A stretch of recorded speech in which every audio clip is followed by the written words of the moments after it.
be absolutely devastating.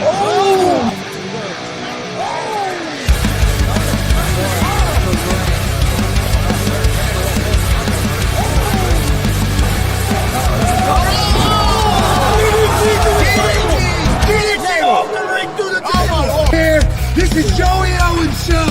They've been trying to get me on this broadcast forever, and this is the worst damn podcast I've ever been on. So you all can kiss my ass while I win this match.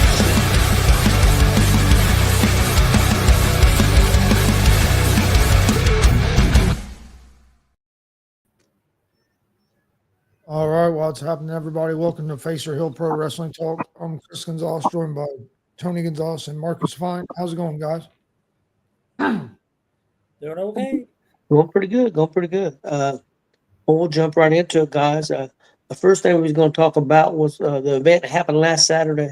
WWE owned AAA Triple Mania 33 was held last Saturday, and it was a free broadcast on YouTube.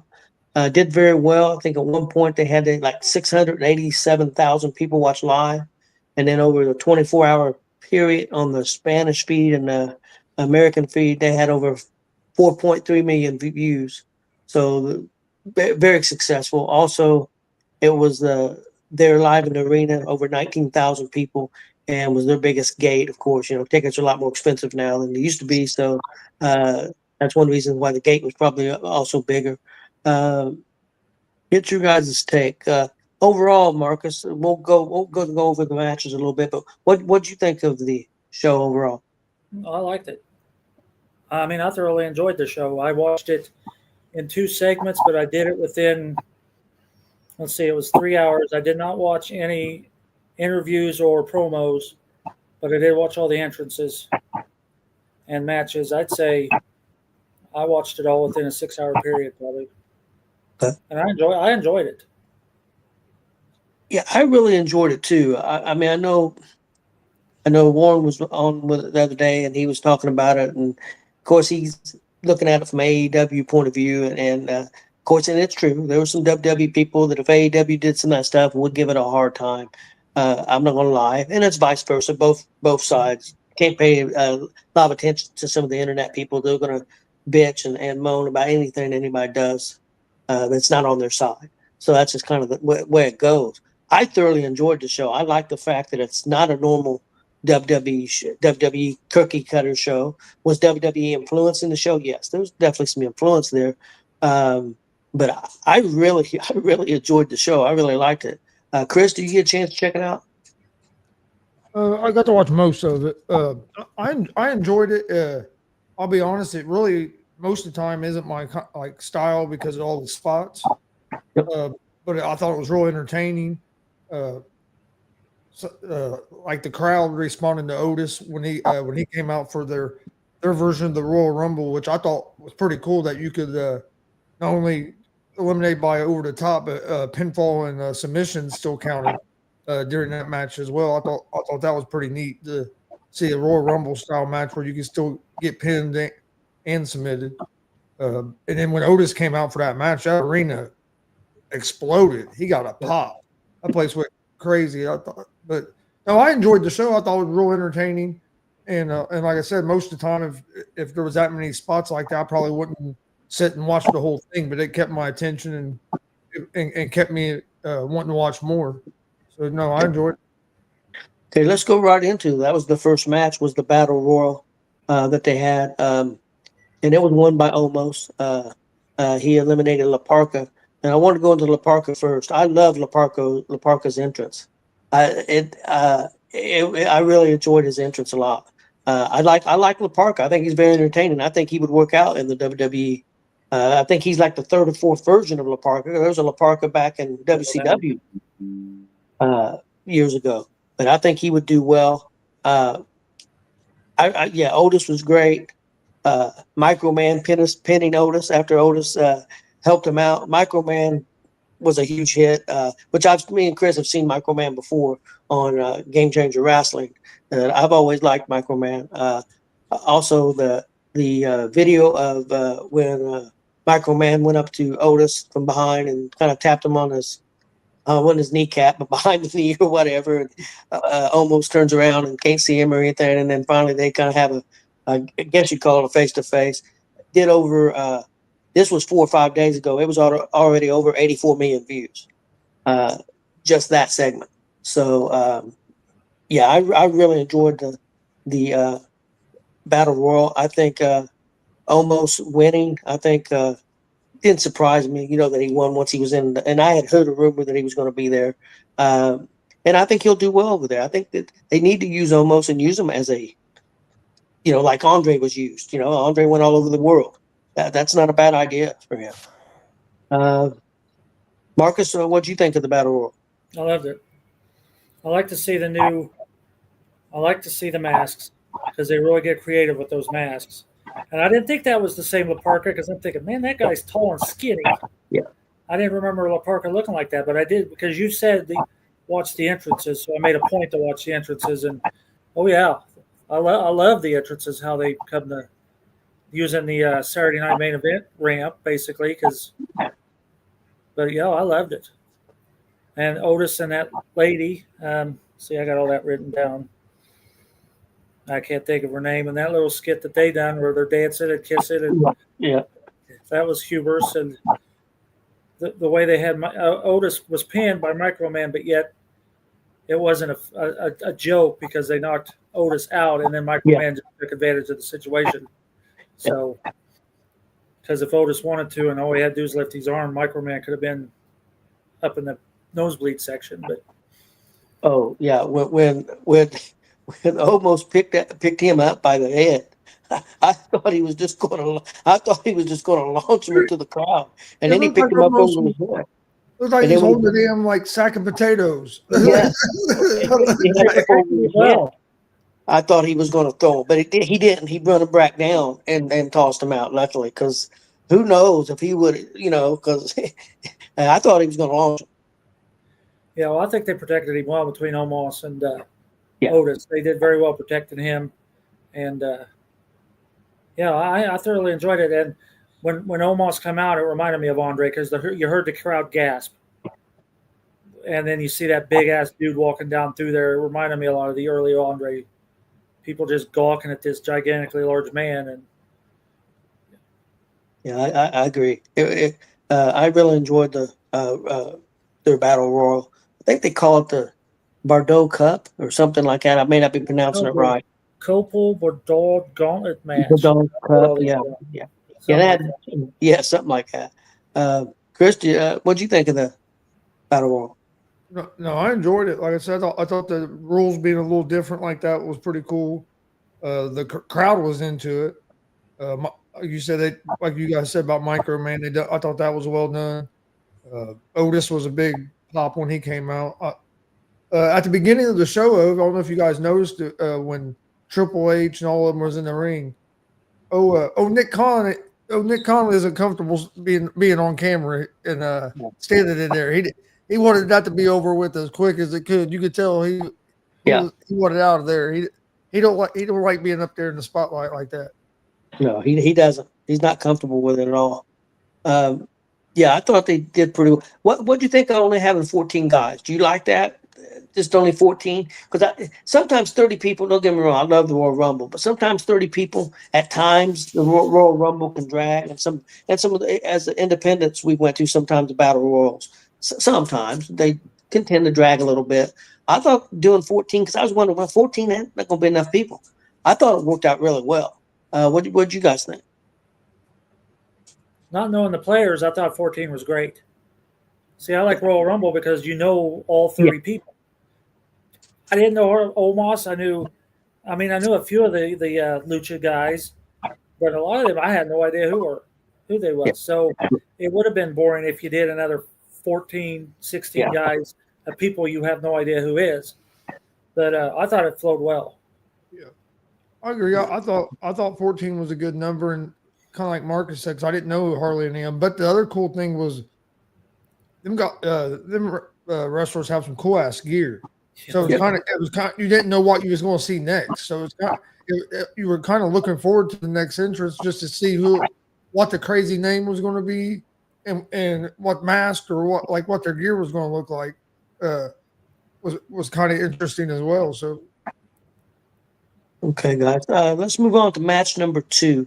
That was Dr. Wagner Jr., which there's a few versions of that. Of course, the Dr. Wagner, I assume it was senior, was at ringside. Defeated, I'm probably not going to get this, El Mises name right, for the Triple A Latin American Championship. Chris, did you get to check out that one? That was match 2. Yeah, I thought it was a pretty solid match. I liked it. One thing I noticed watching this, I didn't expect a lot of these guys to be as big as they were. When I think Lucha, and maybe it's just being stereotypical, but I think smaller guys like Rey Mysterio, you know what I mean? I think guys like that is what I kind of think when I hear Lucha, but there's some big dudes on here. Yeah.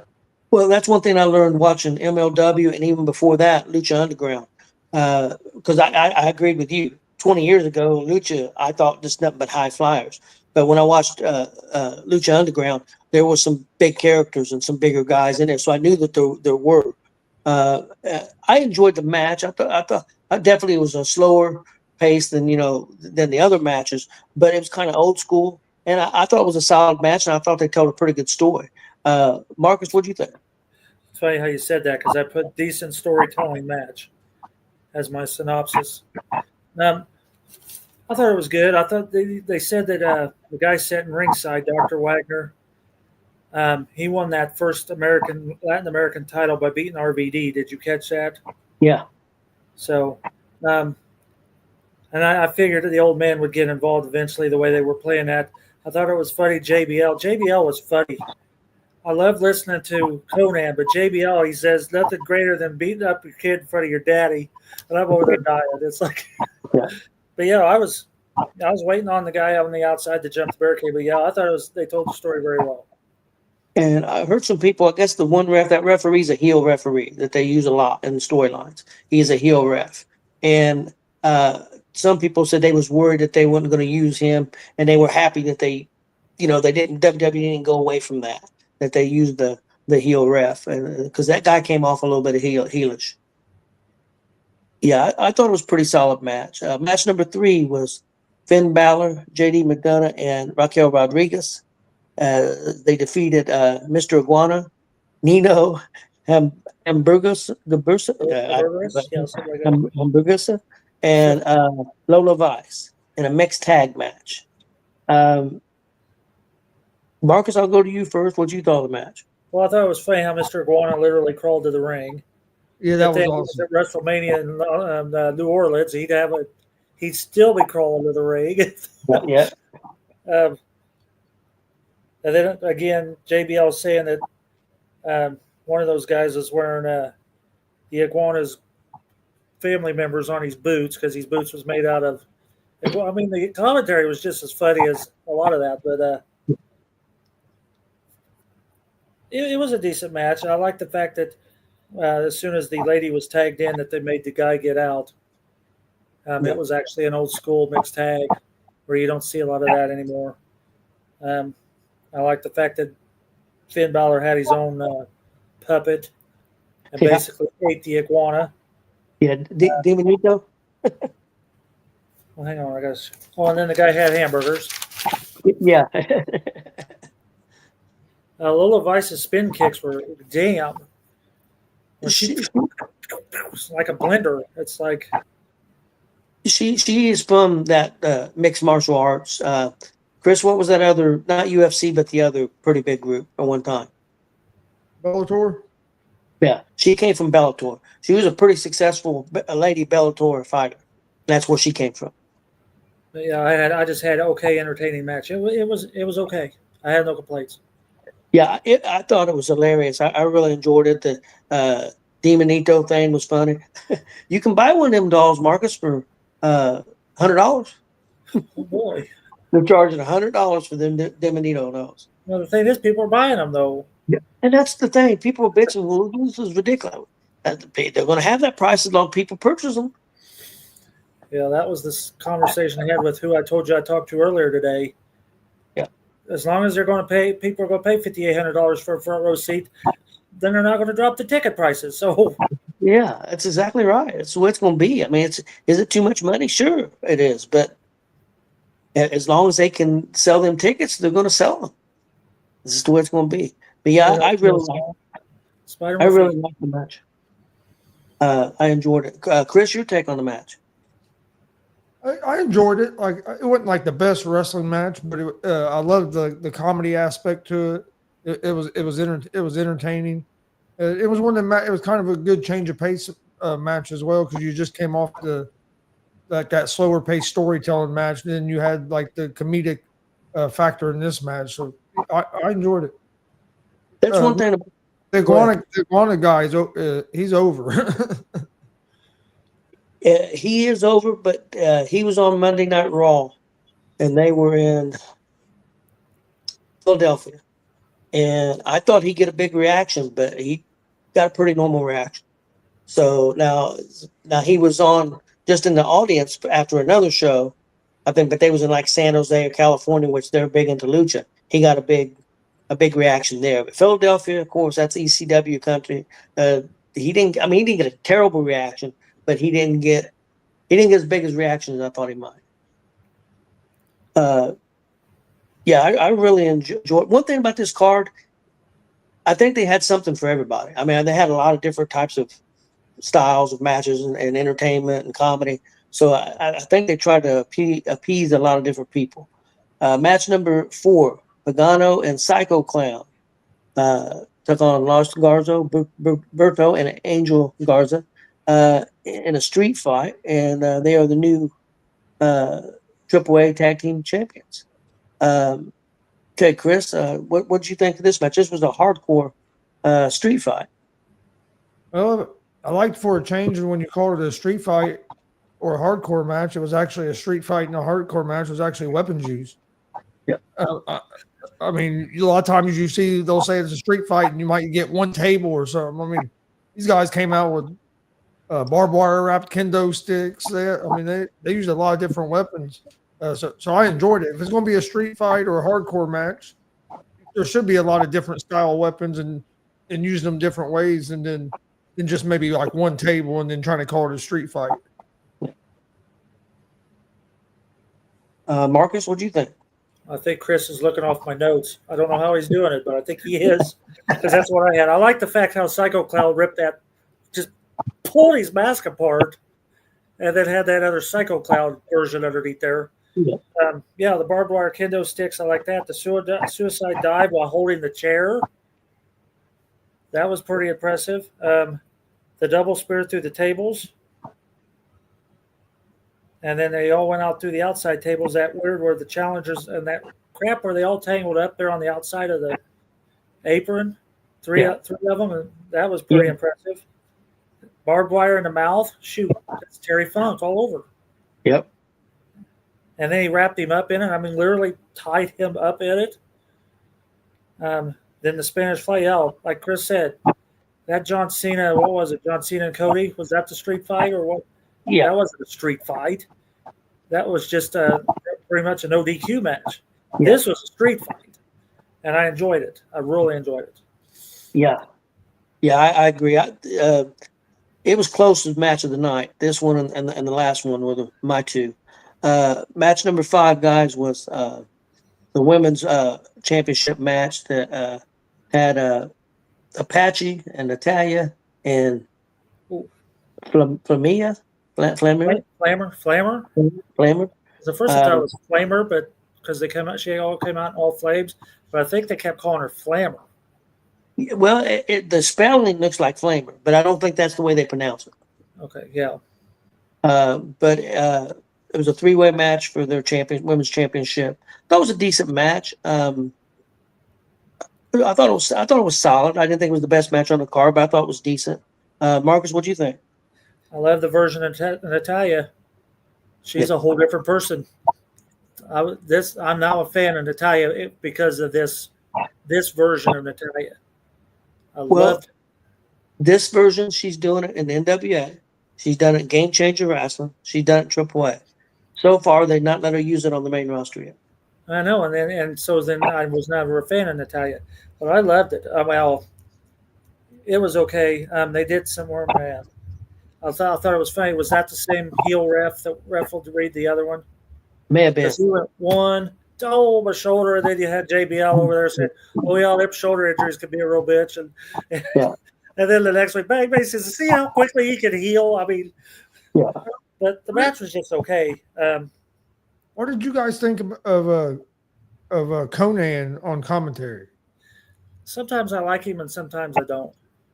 Sometimes he sounds very knowledgeable, and other times he sounds like he's drinking or he lost his mind or something. No, I agree. There was parts of it I loved, and then other times it was like he was kind of lost.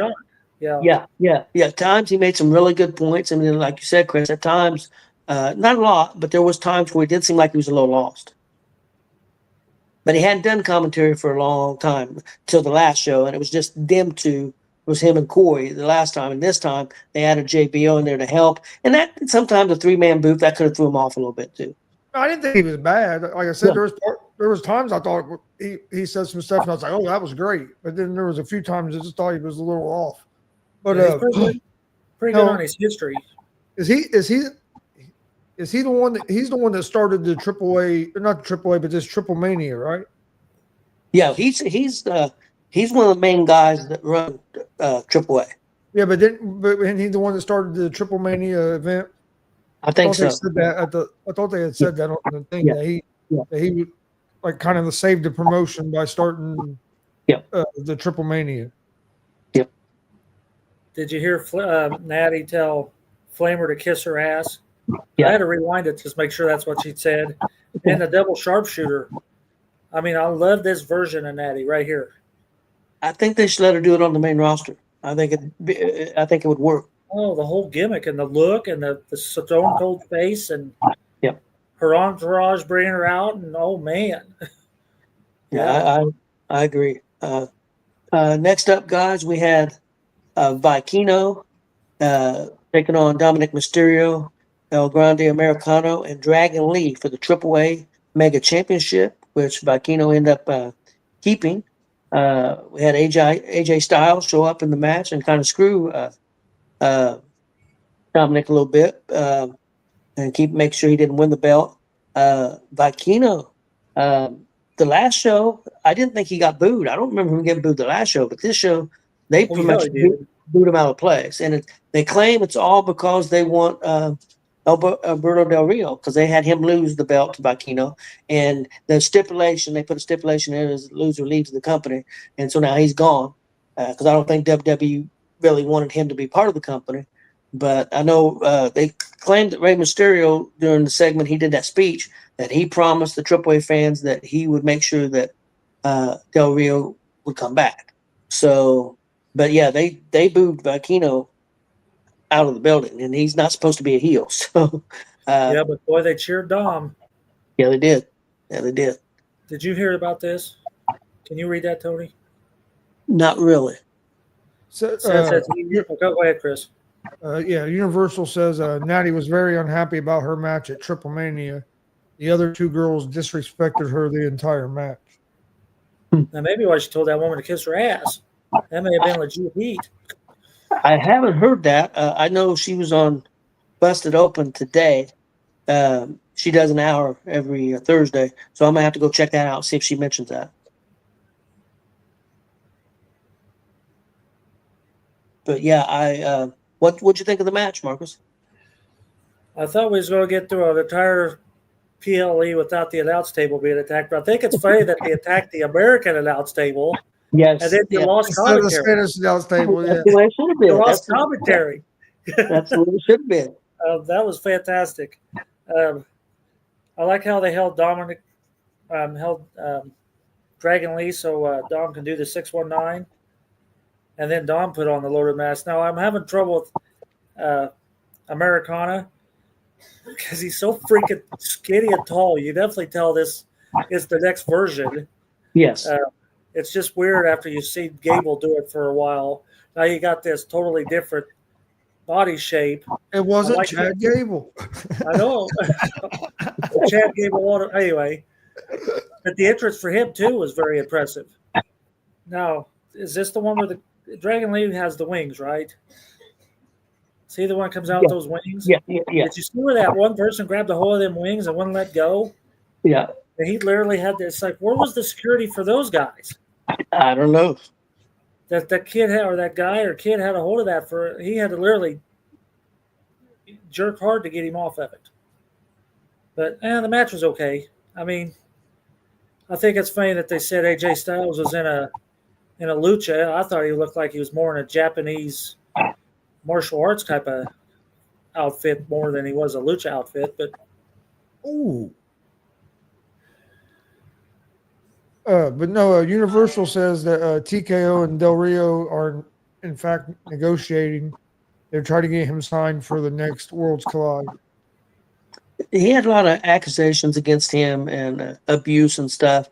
Again, I don't think he ever got arrested or charged or he beat the charges or whatever. So.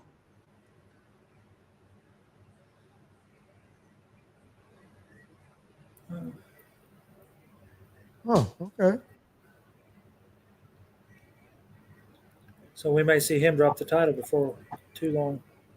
Well, he takes on Worlds Collide comes up. I think it's September 12th, a Friday night. It'll be free on YouTube.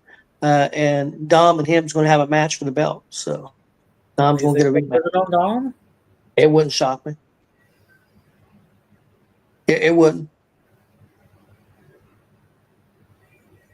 Now, Vakino was on Monday Night Raw, and he got a pretty good reaction. He attacked Dom, and he got a pretty good reaction with the American fans. So we'll see how that works. Yeah, see, Universal thing says that Dominic is supposed to win the rematch at Worlds Collide. Okay. That's why he thinks he's going. Chris, did you see that match? Yeah, I enjoyed the match. I honestly thought they were going to put the title on Dom at the Triple Mania. It kind of surprised me when they didn't, so it wouldn't surprise me at all if he wins it at Worlds Collide. But no, I thought it was a good main event. It was probably right up there for my favorite match, other than maybe I really enjoyed that Battle Royal. I'd have this and the Battle Royal right up there as probably my favorite two matches of the night. I really enjoyed the Battle Royal, but I really enjoyed the street fight. Street fight was good too. And the last match. Like I said, I thought everything. I didn't think there was anything really, really bad on the show. I thought everything it had. I thought the card was pretty well put together too. I thought the card flowed real well. I thought it match to match. I thought it was pretty good. One of the things I think reasons I like that Battle Royal so much was basically because I didn't know hardly any of them, and it was like every time somebody came out, it was a surprise with like the name and their entrance and the gear. And so I think that just for me it added to it because I didn't know what to expect. Like I said, I think the only ones I really knew was Omos and Otis. La Parka? Even though it was a different La Parka from what I remember. And I like Micro Man. So I'd seen him on Game Changer before. And I like all the other guys were basically brand new to me. Yeah, I thought it was a pretty good show, and I think they're moving in the right direction with Triple A. I think they're doing a pretty good job. And that's one thing people don't understand. Triple A was not in a good way. They didn't have a lot of that's why they're using quite a few WWE wrestlers on the show right now because they don't have a lot of people signed. So I mean, it's going to get better because they got WWE behind it, and there's going to be people want to go there. So Universal said the main event was very good. I also enjoyed the street fight. I didn't enjoy the rest of the show. Okay. Yeah, everybody's got different views. I thought the show was pretty solid, but I agree. Them two matches I thought were probably the best, and I thought the Battle Royal was pretty good. Okay, guys, a little bit of news here. Of course, here being in Indiana, a big story has been breaking with WWE WrestlePalooza. It's going to be Saturday, September the 20th in Indianapolis, Indiana. And that's going to start the ESPN streaming deal. I guess what happened was they had met with some of the extra shows that they did, and with the WrestleMania being 2 nights and SummerSlam being 2 nights, they met all their acquired pay-per-view dates or PLE dates with Peacock. So they didn't so they could do this. Or they may have worked out something with Peacock. Who knows? And I do think they may have worked out something with Peacock. I'll go on that next. But yeah, it's going to start on the ESPN streaming service on the 20th. And I think it's going to be pretty interesting. And the rumor is it's going to be Brock Lesnar and John Cena as the big main event, and probably going to be a hardcore rules match, because of course WrestlePalooza came from a ECW pay-per-view. I think 98, if I remember correctly, was when that was. Because I know I heard somebody talk about, they said what the card was. It was actually a pretty good card. Tommy Dreamer was in the main event. I don't remember who they said he wrestled, but it sounded like a pretty decent card. I think we watched that. We probably did. I'm sure we did. I'm not positive we watched it live. Because we used to get all the ECW pay-per-views back then once they started doing the pay-per-views. Yeah, I got them all. I got NWA, then WCW, WWE, and ECW. But we probably did. But yeah, a lot of people, of course, we did that sports show day, and the guy was making fun of the name WrestlePalooza. But again, he's probably about 24 years old and probably don't know that it's the ECW, the tie-in, why they did it. And they talked about Bad Blood. They talked about some other names, Over the Limit. They went with WrestlePalooza. I don't know if that's a good move or a bad move. Who knows? I don't know if that's a big deal or not. But I think it's going to be interesting to see. I think they're going to put on a big show, and they're going up against AEW's one of their biggest shows, All Out. That's over in England. No, that's not in England that day. No, I forget where they're at that day now. But yeah, they're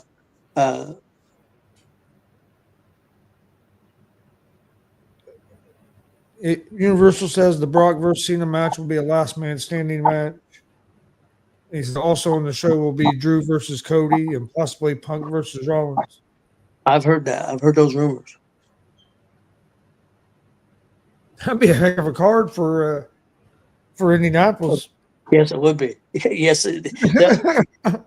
Oh, yeah, they're going to stack the show. They're going to stack the show. There's no doubt about it. And you almost have to.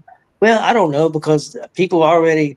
The day was the pre-sale tickets, and everybody was already buying. I know Glenn got on there, and there was 4,000 people in front of him, and this was the pre-sale. They should have just called it the FU show and had the logo big middle finger. Big middle finger. Yeah. Should have called it FUA. Yeah, because I mean that's basically what it is. They're doing it the same day. Like, and look at the card they're put. Like, that's what they should just called it. That'd be the perfect name for it. Yep. ECW had it 4 times. Okay. 95, 97, 98, and 2000. Okay. Well, the guy who talked about was 98, and I think he said Dreamer was in the main event. I think it. See, I think it's cool that they're bringing back the old ECW thing. Myself. Now, Tommy Dreamer was on it, but the main event was Shane Douglas defeated Al Snow. Okay. Tommy Dreamer and the Sandman defeated the Dudley Boys. Okay. That guy thought that his memory was off. That was the match he said, but he thought that was the main event. And then Rob Van Dam versus Sabu, and then a 30-minute time limit. I mean, them 3 matches right there, that's a pretty good card. Bam Bam Bigelow defeated New Jack. Candido and Lance Storm defeated Balls Mahoney and Axel Rotten. Justin Credible defeated Mikey Ripwreck. The Blue Meanie and Supernova defeated Little Guido and Tracy Smothers. That was the 98 version. Yeah, they've sold a lot of tickets in Toronto. I think it's got a couple hundred tickets left, and I think they've sold 16,000 tickets, so they're doing pretty well for that show. But how much do you think it might hurt their pay-per-view buys? I don't think it will. I I don't think. I think AEW's got a specific crowd that buys their pay-per-views, and they're going to get them. I mean, I could have heard a little bit. I mean, I think they're averaging around 100 to 120,000 pay-per-views a show when they do them, and it fluctuates. Like I said, it could be 100, it could be 130, but I think they're going to be over that 100 number. I mean, could have cost them a 1,000 or something, maybe, but I think they've got their audience, and I think it's kind of a niche audience. I mean, they've got what they've got. They're not growing at all. They're going the opposite way, but their pay-per-view does pretty well.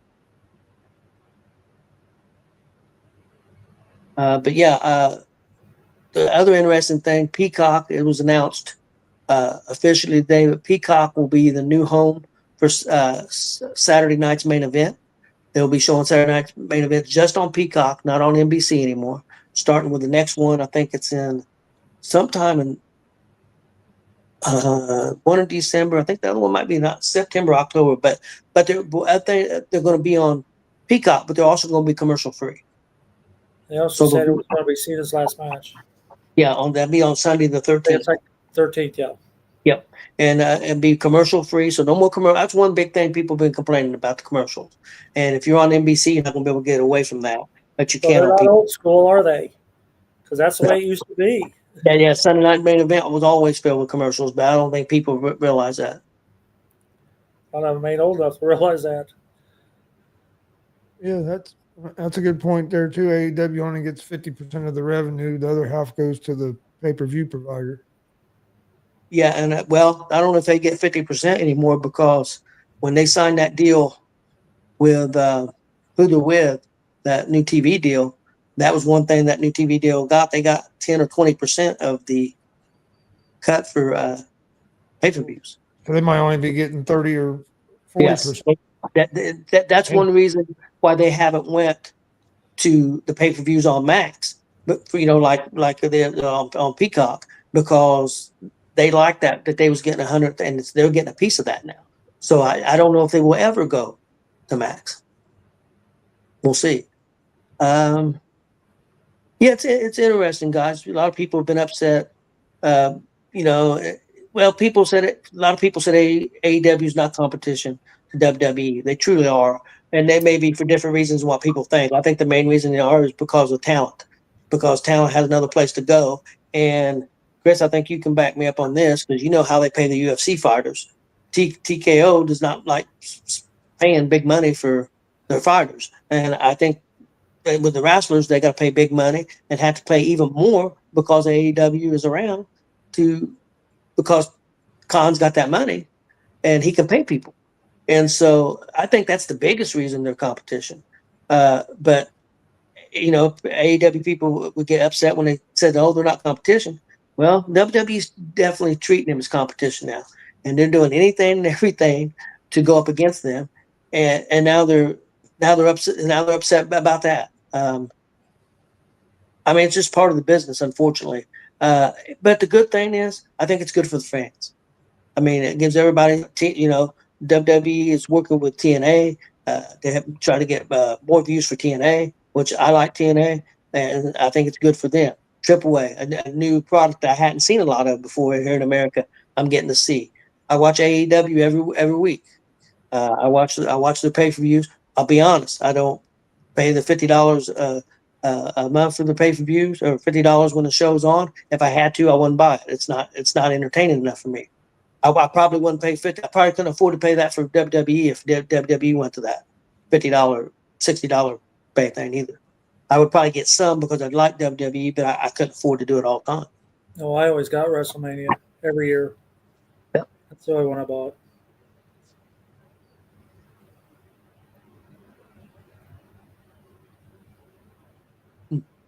You remember NWA pulled this stunt, however you want to pull it. Oh, yeah. When they went head to head with WrestleMania 4. Yep. Because that's when the first Clash of the Champions come out on live. Well, if you had cable, yep. They did the same thing. The only reason they had that was to try to pull fans away from WrestleMania. Yep. And they did so well. That's how the Clash of the Champions. They weren't planning on going past that first one, but they were fans were begging. We want more Clash. We want more Clash. So, And that's 'Cause when they they- had Sting and Flair, Yep. 45-minute Raw. Yep, I remember watching. I watched both shows. Yeah, but that's pretty much on that, guys. Another story here, real quick, is Naomi announced that she is pregnant and she had to give up the championship. I don't know what they're going to do with the championship. There's been different rumors out there how they're going to decide. Stephanie Becker was supposed to have a championship match coming up at Clash of Paris against Naomi. So I don't know where they're going to go, if they're going to have a tournament or if they're going to put somebody against her. That's going to be interesting to see what happens. Remember when Becky got pregnant? Yep. They just stuck it in the Money in the Bank briefcase, but that's already been used up. So Yeah, because Oscar got it. Yeah, Oscar got that then. And that's been an interesting story. It seems like anytime anybody's got pregnant, it's right after they wrestled Oscar. Or a bit of there's a conspiracy theories. Let's get that going. yeah. But there's been it's been going on online and stuff. But congratulations, to them. I guess they didn't think that they could get pregnant. They thought they was going to have to do the fertilization stuff, artificial stuff, and then she got pregnant, and they were pretty shocked. And she actually wrestled that last match. She wrestled there on SummerSlam. She was pregnant already and didn't know it. And she took some pretty big bumps in that match. But luckily, everything seems to be all right. And It'll be all right because it was early enough. Yeah, but her, if you hadn't checked out her promo, go check it out. It was very, very, very good. Very good promo. Yes, I do. I love those real war game. The ones they do now is okay, but boy, the more games when you had the Four Horsemen and Oh yeah, or the Road Warriors, and oh man, yes. I bet you I've watched the matches 200-300 times. When I was a kid, every time I'd go down to the to Lee's Video with my grandpa, and we'd get video games and movies. I would get those and watch them war games matches. Yep, I We agree. get those paper. We get them old. Back then it was VHS. We get them on VHS. Oh, I got them in my collection. Can't use them now, but I have them. Yeah, we go rent them. We go rent them every weekend. We get them, and we watch. Me and my cousin, we watch those matches over and over. Real quick, I just wanted to promote a couple things that's going on this weekend. Of course, Forbidden Door AEW's got a pay-per-view this Sunday. It's going to be at 1 p.m. Eastern. They're in England. Just going to go over a couple matches here. I think I got 3 or 4. Of course, they probably got 12 matches on the card, so I'm not going to go. But the one big event they have is a lights out steel cage match. Kenny Omega, Kota Ibushi, Darby Allin, Tanahashi, and Will Ospreay will be taking on Jon Moxley, Claudio Castagnoli, the Young Bucks, and Gabe Kidd. And again, that's a no rules, lights out steel cage match. And supposedly Ospreay's got a hurt neck, and but he is going to wrestle. But they say his neck's not 100%. That's why they couldn't get cleared, so that's why they made this a lights out match. But of course, that's not. Yeah, but that's the reason why it's going to be a lot. It's not sanctioned because he couldn't get cleared. Okay, so how do you win? By pinfall submission. Okay, because when you said lights out, it's like what, the first one to knock somebody out, or It's a pinfall or submission, I believe. Another big match on the show is Okada taking on Swerve Strickland. Okada is the AEW Unified Champ. Came out that Strickland's been wrestling since 2019 with a torn meniscus. Chris, how do you compete for 5 years with a torn meniscus? Yeah, I don't know. That'd be rough. Universal said that Naomi was pregnant back in May when she took 4 weeks off after Mania, and that she didn't want to come back. But TKA told her they were going to give her the Money in the Bank and the title. That the original plan for Money in the Bank was Alexa. Man, I don't see how she could have been pregnant in May because she would already be 3 months pregnant. And I don't. That may be a rumor, but I find that hard to believe.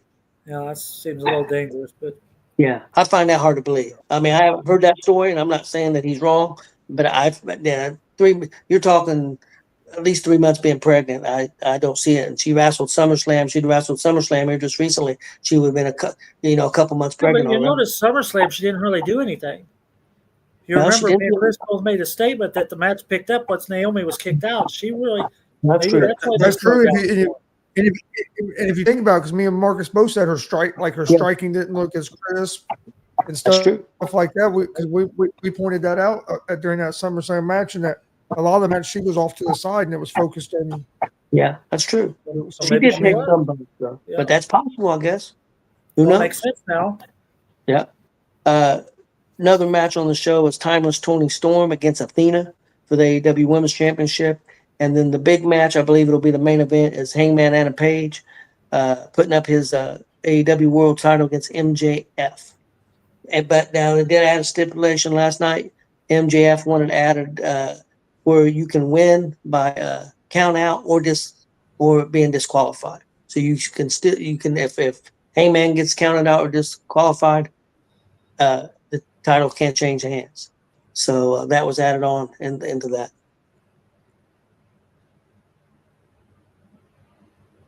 Well, that's nice of TKO to say, hey, okay, now you don't have to wrestle anymore. Yeah, that's true. But that's what's going on in AEW Sunday at 1 p.m. Then also we have Sunday night at 7 p.m. from Lowell, Massachusetts. We've got NXT Heatwave. Go over the couple big matches there. JC Jane is putting up the TNA Championship against Masha Slamovich and Ash by Elegance. She holds both titles, TNA and NXT, but she's just putting up the TNA title. And then the other big match is Oba Femi, NXT Championship, putting it up against Devon Evans for the title. So that's what's going on with NXT. Again, that's at 7 p.m. From Lowell, Massachusetts. And also AEW is on Sunday at 1 p.m. And I'll probably check out both shows unless my wife makes me go do something. So we'll see. Well, guys, that's pretty much all I got for this week. But I'm definitely going to be checking out that next AAA on Friday night at 10 p.m. on September 12th. All right, Marcus, do you have anything? Nope, I don't think so. All right. Well, we appreciate everybody watching. Please hit that subscribe button on YouTube at Gonzo Sports Room. Like and follow Facebook, Twitch, X, Instagram, all Gonzo Sports Room as well. A big shout out to Universal for being in the comment section and adding to the conversation. We Where are you appreciate located? that. Where's he located? Yeah, and how old is he? I mean, because he was talking some old school stuff. I wonder if he's closer to our age, Marcus. Not that you're real close to my age, but you're a lot closer. You're closer to Chris. Striking distance. Yep. So we're always 5 years apart. That's not that. We do this show every Thursday at 8 p.m. Eastern, and then we also do another wrestling show on Monday nights at 6:30 Eastern. We talk a little bit about WWE and stuff, but it's a lot about independent wrestling. And we also do commentary for a lot of independent wrestling shows. Once I'll get my vehicle situation figured back up, we'll be back at some shows doing commentary, and we air those on live on our YouTube page. Facebook and YouTube. YouTube, go check out. You can look at on our YouTube page. Oh, Chris, how many shows on there? Probably a couple hundred shows. There's quite a few. Oh, yeah. And we have interviews with people in the old days and then the rapid fires. Yeah, we've got a lot of. We do interviews with independent wrestlers every Monday night. So, yeah, definitely check it out. We appreciate it. All right. Well, hope everybody has a good night, and we will see you guys next Thursday at 8 Eastern.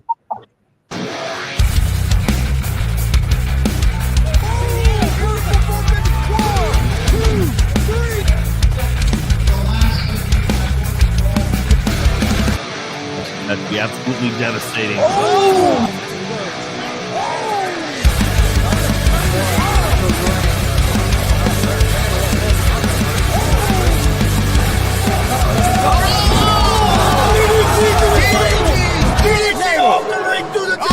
Here And this is the worst damn podcast I've ever been on. So you all can kiss my ass while I win this match.